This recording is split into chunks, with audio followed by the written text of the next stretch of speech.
Nobody can see the birds and animals of Leafy's Wood, unless that is they want to.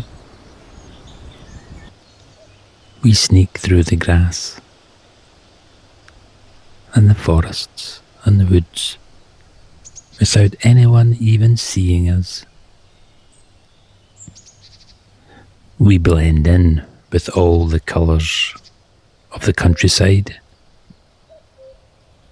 We find all the food that we want on the forest and the wood floor,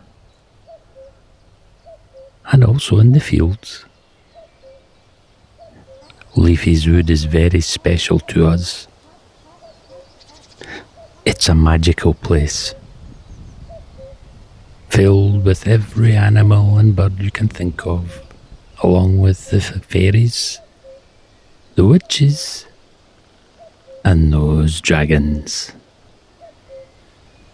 But you can only see them